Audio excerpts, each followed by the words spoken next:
Good evening and welcome all.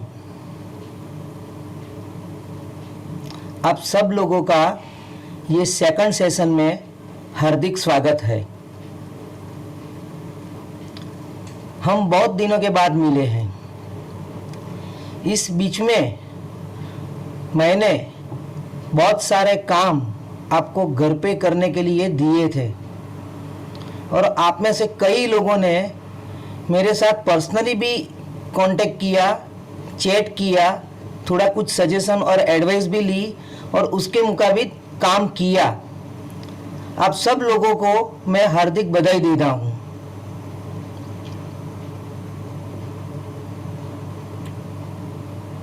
हम थोड़ा discuss करते हैं क्या क्या काम हमने किए, हम सब ने क्या क्या किया, अपनी नोटबुक में क्या क्या लिखा।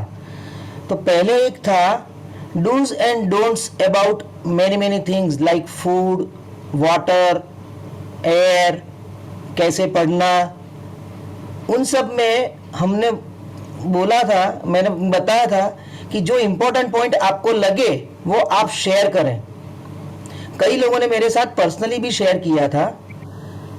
तो जो जो इम्पोर्टेंट पॉइंट मुझे लगे हैं, सबको सब कुछ पता है, उसमें थोड़ा कुछ ऐड करने के लिए मैं अपनी ओर से कुछ ऐड करता हूं।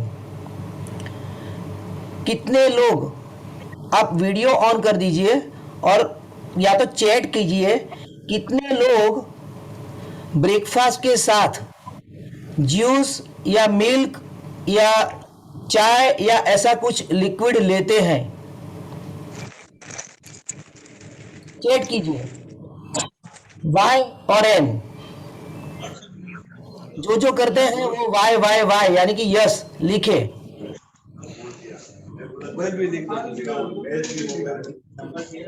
और उम्मीद तो आपको सब लोग म्यूट कर दीजिए। मीटिंग रिकॉर्ड करनी है, कर सकते हैं। मीटिंग रिकॉर्ड करनी है।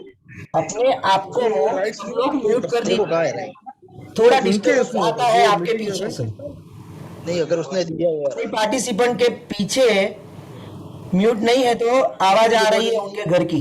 आवाज आती है, स्क्रीन रिकॉर्ड है, स्क्रीन रिकॉर्ड होती है ना। आंसर लिखिए चैट बॉक्स में, वो तो कर रहा है, वो चैट ये कर रहा कीजिए। है, वो अपने लिए नहीं कर रहा है। उसके पास अथॉरिटी होती है कि सामने वाले को वो रिकॉर्ड कर रहा है। वो तो गवर्नमेंट का नोटिफिकेशन है भाई, हमारी अटेंडेंस लगाने के लिए बराबर। बैकअप रखना। कितने लोग, और भी बताइए, कितने लोग जूस पीते हैं? नहीं है, वो अलाउ करेंगे तो आपको एक्चुअली मैं बताना चाहता हूँ जितने पार्टिसिपेंट है उसको अलाउ करेंगे। प्रभु ने हमें हमारे सलाइवा में इतनी ताकत दी है कि वो डाइजेशन के लिए हमारे च्यू किए हुए फूड को अच्छी तरह से न्यूट्रिशन के लिए प्रॉपर स्टमक में जाने दें। जो हमें करना है, मेरा सजेशन ये है कि बिना चाय, बिना पानी, बिना जूस आप पागल ब्रेकफास्ट लड़की है। कीजिए। जिन जिनको कब्जी की प्रॉब्लम होती है, जिन जिनको पेट के दर्द होते हैं, अपचो यानी इंडाइजेशन होता है, पेट में दर्द वीडियो ऑन होता नहीं है, किया, मुझे एब्सेंट है। बहुत सारे लोगों को रीजन ये है कि वो चाय या किसी के जूस, किसी लिक्विड के साथ ब्रेकफास्ट मोबाइल करते का हैं। निकालने गेटिंग मी और नॉट? आप मोबाइल आईटी वाले को दो, वो निकाल के देंगे। गेटिंग मी और नॉट? सर बहुत डिस्टर्बेंस है। हम नक्की अरे करें, उनकी स्टाइल है, आपकी स्क्रीन खराब हो ब्रेकफास्ट ट्राई कीजिए अरे श्रीपाल जी, बिना लिक्विड। लिक्विड के साथ क्या होता है हमें पता नहीं चलता है, बराबर च्यू नहीं होता है और अपने आप निगल जाता है। गेटिंग मी और नॉट? अरे चीज है, चाय या दूध या कुछ भी चीज अगर गर्म हो तो हम कैसे खाते हैं? फूंक लगा के खाते हैं, खाते हैं कि नहीं? 4-5 फूंक लगाई और खा लिया तो ज्यादा गर्म नहीं लगा। चाय या दूध या कुछ भी चीज फूंक लगाने से ठंडी होती है? वो ठंडी नहीं होती है।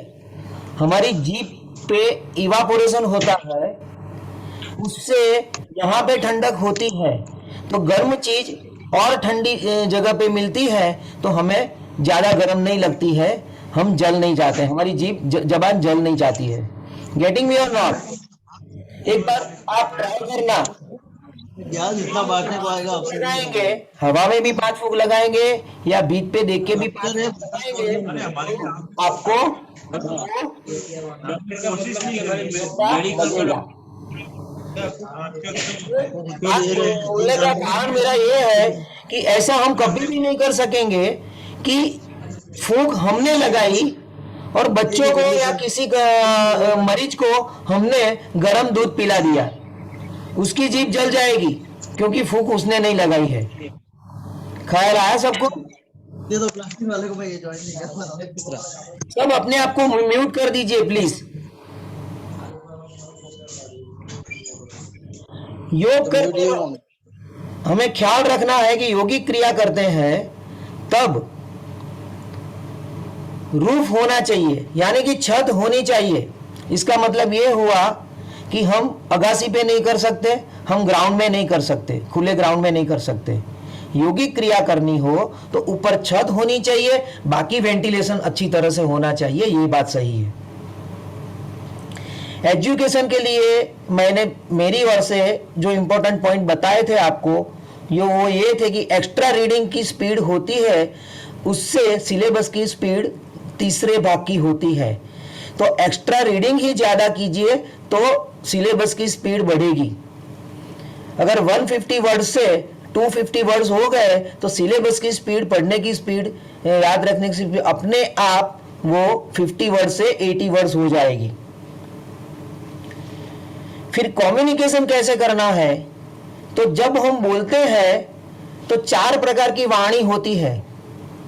पहली वाणी है वैखरी वाणी, यानी कि मैं बोलता हूं तो मैं आप सबको ऐसा बोलता हूं कि सपोज परेश सामने है, मेरे सामने वर्षा है या किरण है, तो मेरे सामने किरण है और मैं किरण को बोल रहा हूं। अगर मैं ऐसे बोलूंगा तो जो भी मैं बोलना चाहता हूं, जो भी उनको समझाना चाहता हूं, वो समझ नहीं पाएंगे, दीवार आ जाती है।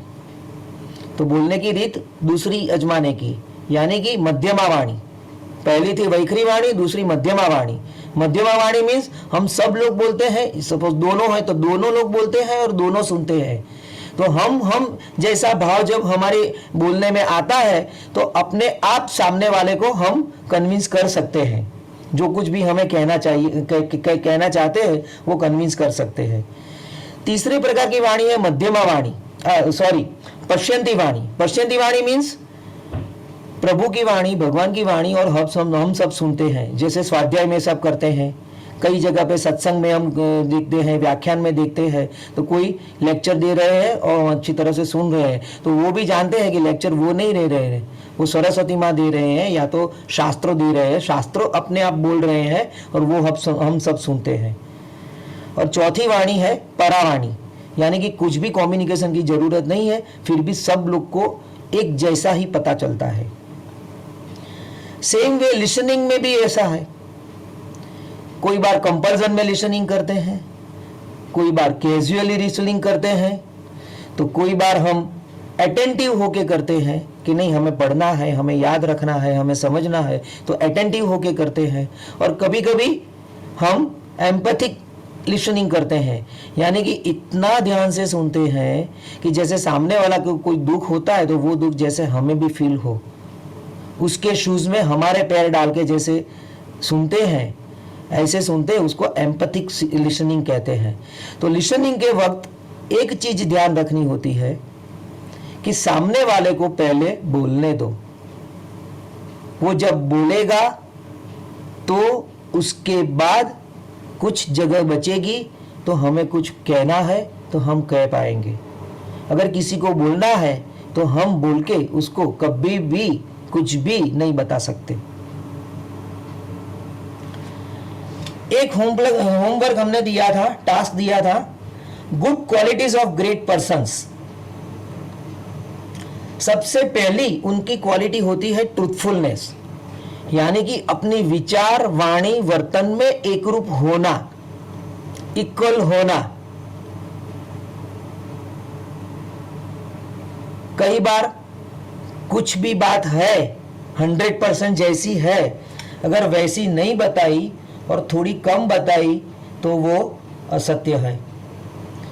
कुछ है उससे ज्यादा बताया तो भी असत्य है, कुछ मॉडिफाई किया तो भी असत्य है, कुछ छुपाया तो भी असत्य है। इसलिए हमने एक होम प्ले दिया था कि मेरी लाइफ के 1 या 2 प्रसंग मैं ऐसे लिखूं जब मैं विचार वाणी वर्तन में एकरूप नहीं था। This is very important because we all are in the process of being truthful. हमें पता है, सब वैल्यूज पता है, क्या करना चाहिए, क्या है, क्या वैल्यू है, क्या बराबर है, क्या अच्छी चीज है, लेकिन फिर भी हमारी रियलिटी जो होती है उसमें और ये वैल्यूज में थोड़ा कुछ फर्क होता है। और जब जब जैसे जैसे हम कुछ जानते हैं, कुछ सीखते हैं, कुछ अच्छा महसूस करते हैं, तब अपने आप उन दोनों चीज को नजीक लाते हैं, यानी कि रियलिटी और मेरी वैल्यूज धीरे धीरे एक जैसी होने लगती है। So this is very important for important quality of a good person, a great person, कि वो ट्रूथफुल होते हैं। दूसरी उसकी है सेल्फ डिसिप्लिन। वो जानते हैं कि किसी पे विजय प्राप्त करने से पहले मुझे मेरे अपने खुद पर, अपने आप पर विक्ट्री करनी है। खुद के पर विक्ट्री की तो अपने आप दूसरों के पर विक्ट्री आने लगेगी। तो हम जानते हैं कई लोग ऐसे हैं, बड़े बड़े लोग हैं, हम उसको मान देते हैं क्योंकि हम जानते हैं कि वो ग्रेट है, वो सेल्फ डिसिप्लिन है। तीसरी एक क्वालिटी है ग्रेट पर्संस की, integrity. Much more than ethics. हम डूज डोंट्स जानते हैं, उससे भी कुछ ज्यादा, यानी कि मॉरल पे क्या करना चाहिए, क्या होना चाहिए, वैसे वो करते हैं, वैसे वो होते हैं। तो उन लोग की क्वालिटी क्या होता है, जो बोलते हैं वो ही करते हैं, और वो करते ही हैं, जो बोलते हैं वो करते ही हैं। दूसरा, जो बोलते हैं जिस समय पे करना है वो उस समय पे करके दिखाते हैं। वो जैसे जैसे करने का बोला कि मैं वैसे करूंगा या वैसे करूंगी, वैसे वैसे करते हैं। उन लोगों की ये क्वालिटी है। और उससे भी डीप लेवल पे जाए तो अगर वो नहीं कर पाए, जैसे बोला था वैसे नहीं कर पाए, या तो जिस समय तक काम करना था उस समय पर तक नहीं कर पाते, तो जो कंसर्न पार्टी है, जो कंसर्न पर्सन है, उसको पहले वो इन्फॉर्म करते हैं कि I am not able to do it, I am sorry. अब करते हैं क्या है, मुझसे इतना ही होता है, बराबर है। और एक डीपेस्ट लेवल उसका ये भी होता है कि अगर किसी ने कुछ बोला भी नहीं, अगर खुद ने किसी को प्रॉमिस किया भी नहीं, लेकिन उसको पता है कि लोग उनसे क्या एक्सपेक्ट करते हैं, वैसी तरह वो काम करते हैं। आप लोगों को, सब लोगों को पता है कि कीर्तन कैसे काम करता है, कैसे करेगा, वैसे अगर कीर्तन ने प्रॉमिस नहीं किया है तो भी कीर्तन करता है। That is quality, that is integrity. So integrity is very important quality of great persons. तो हम सब कन्विंस हो गए थे कि हम ग्रेट हैं, तो हम भी ऐसा कर तो सकते ही है ना, हम भी ऐसा कर सकते हैं। तो अभी से शुरू कर दें, बराबर है। फिर हमने एक वालिया की स्टोरी शेयर की थी, सेशन में शेयर की थी।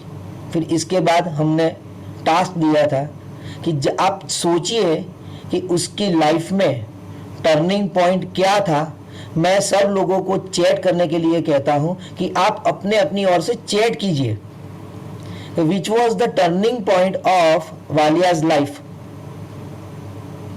को ट्रांसफॉर्मेशन हो गया, वालिया में से वाल्मीकि बन गया, तो उसका टर्निंग पॉइंट आपके हिसाब से क्या लगता है? चैट कीजिए, I am waiting for your answers.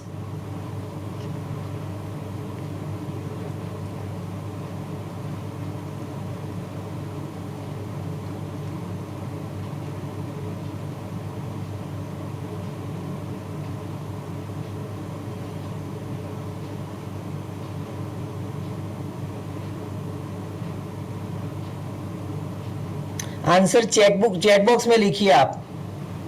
आपके हिसाब से कौन सा पॉइंट है टर्निंग पॉइंट?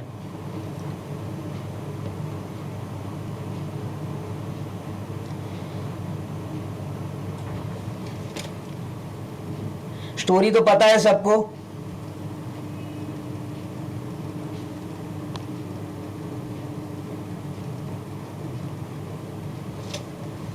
वो लुटेरा था, बैड पर्सन था, जंगल में रहता था, सबको लूट के रोबरी करके फैमिली मेंबर्स को खिलाता पिलाता था। नारद जी मिले, उसने क्वेश्चन किया, उसको लगा कि चलो मुझे देखने दो। वो फैमिली मेंबर्स के पास गया, उसको आंसर मिला, फिर रियलाइजेशन हुआ। फिर उसने नारद जी को पूछा क्या करना है। उन्होंने जो एडवाइस दी उसके हिसाब से वो एग्री होके फिर तप किया और ऋषि बना। वाल्मीकि उसने रामायण लिखा, सब हम जानते हैं। उसकी लाइफ का टर्निंग पॉइंट क्या था? Very nice.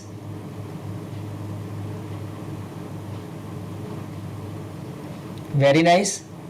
और कोई?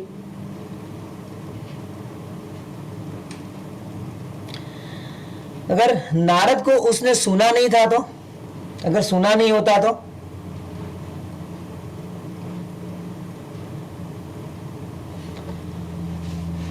अगर वो चांस लेने की उसकी इच्छा नहीं हुई होती तो?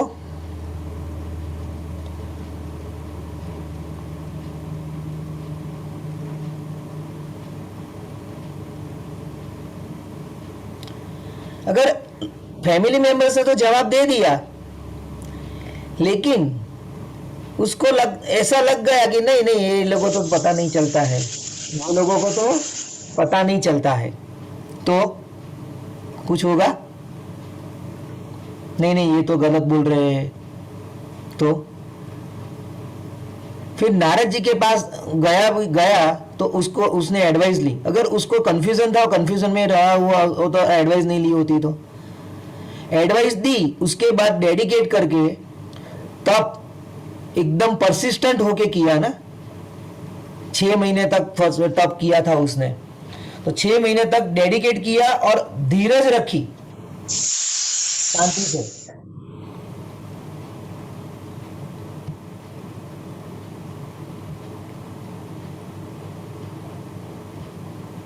एग्री? फिर और धीरज भी नहीं रखी होती तो? बराबर है। आप सब लोगों ने आंसर दिए, तो इसका मतलब ये हुआ कि हर एक पॉइंट टर्निंग पॉइंट था। अगर उसमें से एक भी चीज नहीं हुई होती तो वो वालिया में से वाल्मीकि नहीं बना होता, यानी कि लुटेरे में से, रोबर में से ऋषि नहीं बना होता। तो शास्त्रों ने बोला है, हमारे ऋषि मुनियों ने कहा है, हमारे गुरुज, हमारे टीचर्स, सब लोगों ने बोला है, अच्छी तरह से हमें कहा है। क्या कहा है? We are suppose to do each and everything appropriately at proper time, proper age, proper place, in proper amount, in proper sequence। सब चीज है कि नहीं है? सपोज हमें पिज्जा अच्छा लगता है तो कैसे बनाते हैं?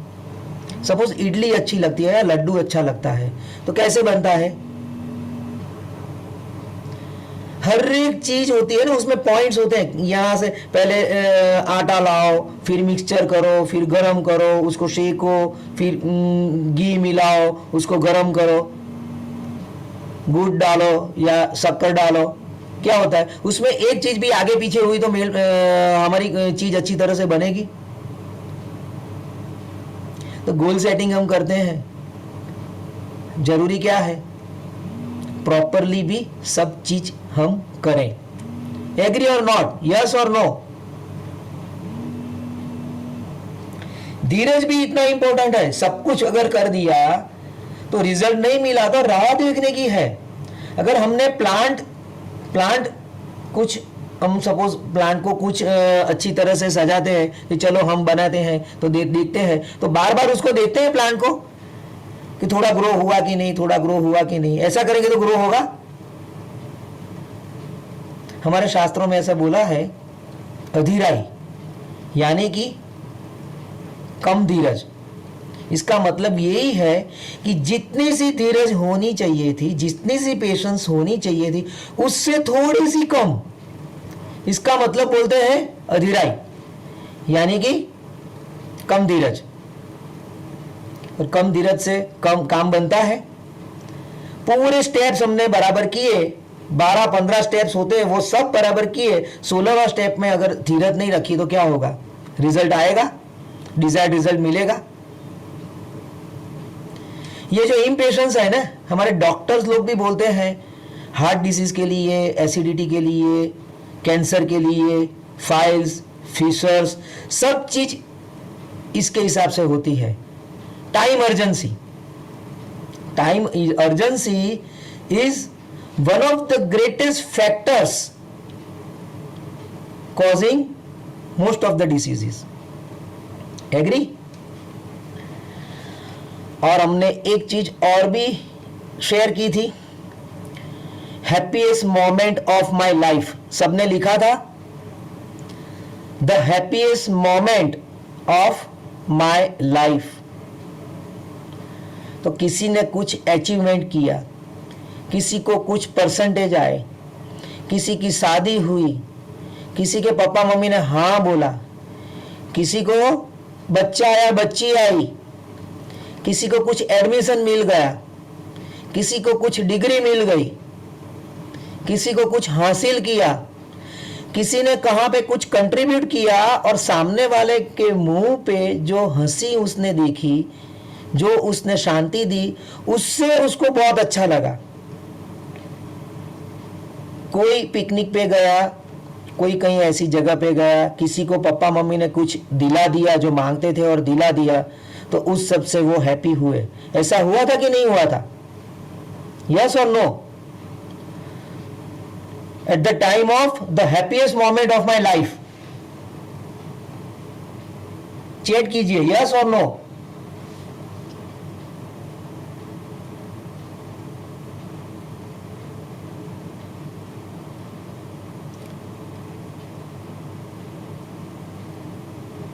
Very nice.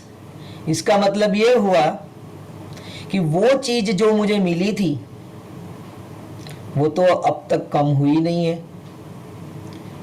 किसी ने मेरे से छीनी नहीं है, मेरे पास से वो चीज मिस भी नहीं हुई है। वो अचीवमेंट या डिग्री या जो कुछ भी था वो तो उस वक्त भी था, अभी भी मेरे पास है, और इन दोनों के बीच में जो समय गया उस वक्त भी मेरे पास थी। तो इसका मतलब यह हुआ कि my happiness should remain the same, should continue और इट शुड इंक्रीज। ऐसा हुआ? यस और नो? ऐसा हुआ? जस्ट चेट, यस और नो?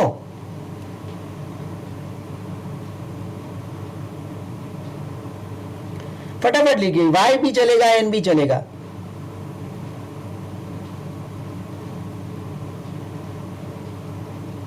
तो इसका मतलब हम सीख लें। नहीं हुआ ना? तो इसका मतलब सीख लें कि कोई भी चीज, कोई भी पैसा, कोई भी संपत्ति, कोई भी सत्ता, कोई भी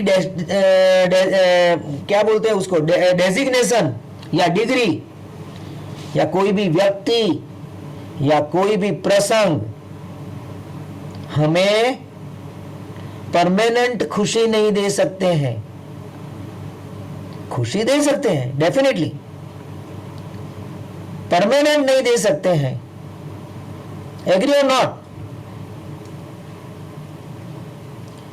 हमारे मेडिकल साइंस में बोलते हैं कि हैप्पीनेस के टोटल 4 हार्मोन्स होते हैं। कोई कोई बार अच्छा जो हमें अच्छा लगता है वो खाया, या कपड़े अच्छे पहने, या तो फिर नेचर में गए, यानी कि पर्वत, नदी, ग्रीनरी, ऐसा कुछ कहीं पे देखा, यानी कि दुबई जैसा बोलते हैं तो ज़्यादा कुछ हमें अलग सा लगे, जैसा हर रोज नहीं दिखता है वो, ऐसा। या तो फिर हम सोशल गैदरिंग, यानी कि शादी में मिले या बर्थडे पार्टी में मिले, कहीं पे इकट्ठे होके मौज मजा मस्ती की, या तो किसी को कंट्रीब्यूट किया सेल्फलेसली, तो हैप्पीनेस के हार्मोन्स हमारे बॉडी में सीक्रेट्स होते हैं, और वो हार्मोन्स सीक्रेट जो होते हैं ना, वो हमें महसूस कराते हैं हैप्पीनेस, हेल्थ भी उससे मिलती है। इसलिए शास्त्रों में भी बोला है कि चींटी को खाना दो, भूखे को खाना दो, प्यासे को कुछ दो, या कुछ कंट्रीब्यूट करो। हमारे रिलीजियस जो होते हैं इंस्टीट्यूशंस, वो भी सब वही काम करवा दे। क्यों? क्योंकि उनको पता है कि कंट्रीब्यूट करने से हैप्पीनेस मिलती है। कुछ मिलने से भी कई बार ज्यादा कभी कभी मिलती है। एग्री और नॉट?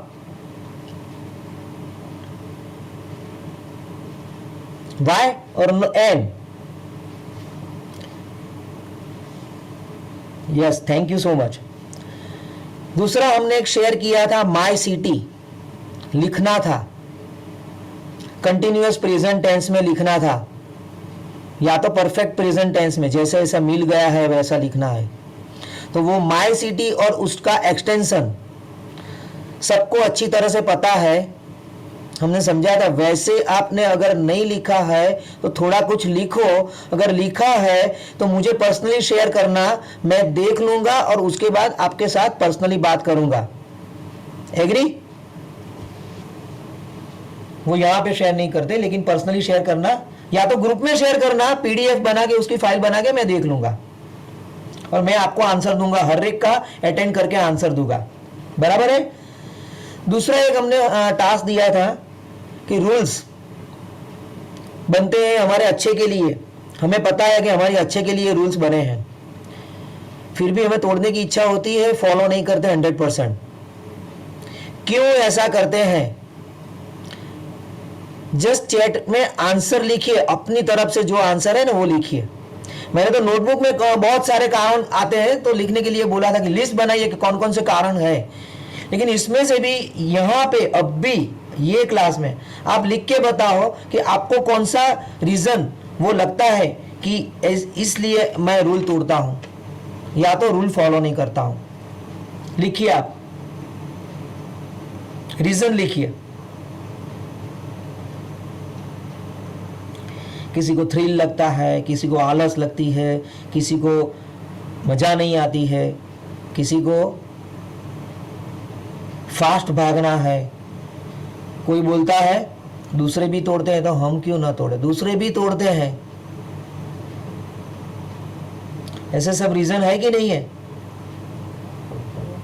कोई एक दो रीजन तो शेयर कीजिए।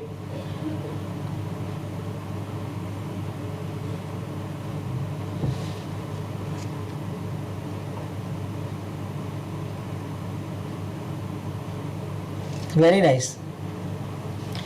तो उसका अगर ऐसा हम सोच ले कि हम सब रूल फॉलो करें तो बात हमारे लिए अच्छी होगी या बुरी होगी? गुड और बैड? जी ओ बी? जी लिखिए या बी लिखिए?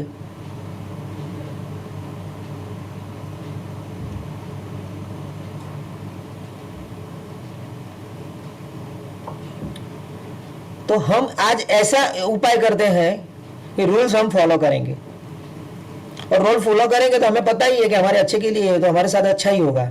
एग्री और नॉट? Very nice. तो I like to follow rules which is good for me. Very nice. तो हम एक काम करते हैं, इसके पर ही काम करते हैं। जिमी ने आंसर दिया है तो इसके पर काम करते हैं।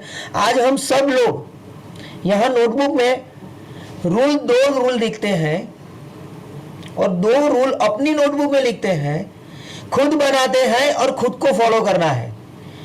ये हुआ क्या? अब तक के रूल जो ट्रैफिक रूल थे या इनकम टैक्स के थे या स्कूल के थे या समाज के थे या कहीं के भी रूल थे, वो किसी और ने बनाए और मुझे फॉलो करने थे, तो 100% मुझे इच्छा नहीं होती थी, बराबर में। तो आज हम एक काम करते हैं, मैं रूल बनाता हूं to be followed by me. Agree? सब लोग नोटबुक में लिखिए, नोटबुक में रूल लिखिए, खुद का रूल खुद को फॉलो करना है।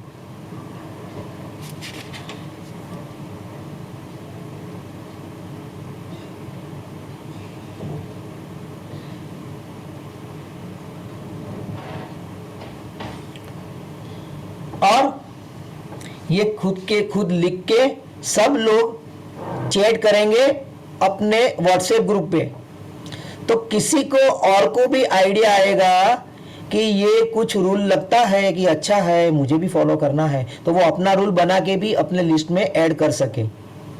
एग्री? तो एक पन्ने पे 2 रूल लिखिए, बाकी पन्ना कोरा रखिए, ब्लैंक रखिए, जगह रखिए कि दूसरे रूल भी अगर किसी से मुझे अच्छे लगे तो मैं ऐड कर लूंगा या कर लूंगी, मेरे खुद के रूल में ऐड कर दूंगा, बराबर है। और व्हाट्सएप ग्रुप में हम शेयर करेंगे, तो एक दूसरे के फायदे के लिए शेयर करेंगे। अब आप ही बताइए कि 40 मिनट्स का प्रोग्राम होता है, तो इसमें सब यहां शेयर करने की जरूरत है या हमारे पास अच्छी तरह से हमारा ग्रुप बना है तो ग्रुप में शेयर कर सकते हैं? ग्रुप में कर सकते हैं ना? तो ग्रुप में आप लोग शेयर कीजिए। तो ये जो बात थी, अब तक के लिए पूरा आधा घंटा चला गया, 35 मिनट चली गई। मेरा आइडिया था कुछ नया देने का, तो हुआ क्या, इसमें से ही जो कुछ भी देना था वो बाकी रह गया था, वो देने में हम लगे रहे, बराबर है। 40 मिनट हो जाएगी तो बंद हो जाएगा, तो फिर से ज्वाइन हो जाएंगे, बराबर, और 20 मिनट खींच लेंगे। एग्री? तो सब अपने अपने रूल लिख लिए, तो आगे बढ़ते हैं, या तो जगह रख के लिख लेना। फिर हमने एक टास्क दिया था, गोल सेटिंग का टेबल सबने बनाया है, अपना खुद का गोल सेटिंग का टेबल बनाया है, तो उस पे भी अभी वर्क करना है। तो हम उस पे ज्यादा वर्क करेंगे, गोल सेटिंग के ऊपर भी जरूरी है ना सबके लिए, तो हम करेंगे। तो यस और नोट, जिसने जिसने बना दिया वो वाई लिखे,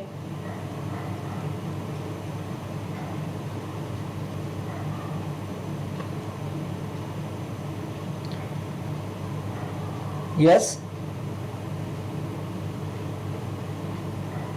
वेरी नाइस। तो हम एक स्टोरी में कहना चाहता हूं, सबको पता है, एक वुड कटर की स्टोरी है, सबको पता है। मैं किसी को इसलिए अलाउ नहीं करता क्योंकि टाइम कम है। तो हम लोग व्हाट्सएप में ज्यादा शेयर करेंगे ना, तो यहां पे शेयर करने के लिए टाइम रहेगा, तो किसी को बोलने के लिए भी टाइम रहेगा। Agree with me? तो अब के बाद जो 5 सेशन रहे हैं, वैसे हम थोड़ा इंटरेक्टिव भी कर सकते हैं। उसके लिए प्री रिक्विजिट क्या है, हम व्हाट्सएप ग्रुप में ज्यादा से ज्यादा शेयर करें। एग्री? बराबर है? Thank you Parul ben. So we will go ahead, Maya Shruti, I am just making mute. अभी कुछ और आगे करना है। वुड कटर की स्टोरी थी, किसी को पता है? मैं ही बोल देता हूं। उसने पहले दिन 10 ट्री काटे, दूसरे दिन 8, तीसरे दिन 7, चौथे दिन 5, और 1 वीक के बाद पूरी मेहनत करता था, इक्वल मेहनत करता था, फिर भी वो एक भी ट्री काट नहीं सकता था। तो उसके सेठ ने पूछा उसको कि क्या गड़बड़ है, तो उसने बोला मुझे भी पता नहीं चलता है सर, ऐसा क्यों है, मैं तो बहुत मेहनत करता हूं। फिर एक क्वेश्चन पूछा। क्या क्वेश्चन पूछा था, किसी को पता है? तो अनम्यूट करके बोलिए, कोई भी एक अनम्यूट कीजिए, मैं अलाउ करूंगा, वो जवाब देंगे। वेरी હેતલ બારો હેતલ, એ હા જે કુહાડી હતી એને ધાર નહોતી કાઢતો એ very nice. So sharpen the edge. तो पहले दिन हमने बस म्यूट पे कर दीजिए सब। तो हमने पहले दिन जो चर्चा की थी सेशन में, क्या क्या इंस्ट्रूमेंट्स हमने दिए, भगवान ने तो बोला था तथास्तु, तुझे जो चाहिए वो मिल जाएगा। उसके लिए मैं क्या देता हूं तुझे, रिसोर्सेस, साधन। तो वो साधन को शार्पन कौन करेगा, मैं करूंगी ना, मैं करूंगा या कोई दूसरा कोई करेगा, एग्री? तो शार्पन द एज। इसी तरह से सब कुछ लिख के पक्का करेंगे। थोड़ा कुछ हमने 2 और 2 4 भी जब छोटे थे तब नोटबुक में गिना था, गिने थे कि नहीं? तो शुरुआत में करना पड़ता है, बाकी अपने आप सब हो जाएगा। All agree with me? भगवान ने तो बोला है रिसोर्सेस आर एबंडेंट। तेरी जरूरियात है वो मर्यादित है, वो भी हमने समझ लिया कि मेरी जो रिक्वायरमेंट है वो मर्यादित है, लेकिन जो हमें वो मिला है रिसोर्सेस वो तो एबंडेंट ही है। तो करना क्या है, शार्पन द एज, धार तेज करनी है। और हमारे इंस्ट्रूमेंट जो भी है वो कैसे धार करनी है तेज, वो हम सबको पता है, वो हम अब सब करेंगे और 1 महीने के बाद देखेंगे क्या रिजल्ट हमें मिलता है। एक चीज और हमने दी थी, टास्क दिया था, वो था अपना खुद का प्रेजेंटेशन। अपना खुद का प्रेजेंटेशन यानी कि मेरी अच्छाइयाँ, मेरी लायकात, मेरे डेजिग्नेशंस, मेरी अचीवमेंट्स, मेरे क्रेडेंशियल्स, मैं ही खुद अपने के लिए अच्छा बोलूं। क्यों? तो सामने वाले को सिलेक्ट करने की इच्छा हो, 10 कैंडिडेट हो, तो उसमें से उसको लगेगा नहीं ये कीर्तन को ही मुझे सिलेक्ट करना है, वो मुझे लगता है कि मेरे काम का सबसे अच्छा वो स्पेशल कैंडिडेट है।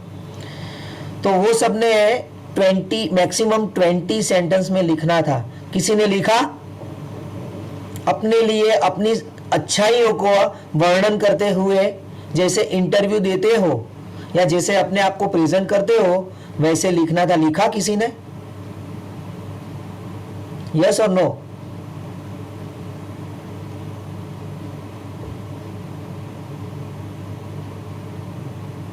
हितल ने लिखा है, दूसरा किसी ने लिखा है? दूसरे किसी ने? हितल ने भी नहीं, ओके। पारुल बहन ने लिखा है यस, दूसरा कोई ने? तीसरा किसी ने?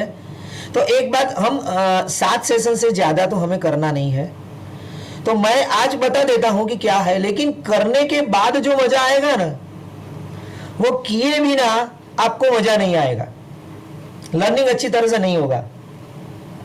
इसका मतलब ये हुआ कि मैं मेरे खुद के बारे में भी 20 लिखते लिखते तो थक जाता हूं। इसका मतलब ये हुआ कि मैं डॉक्टर हूं, योग टीचर हूं, योग थेरापिस्ट हूं,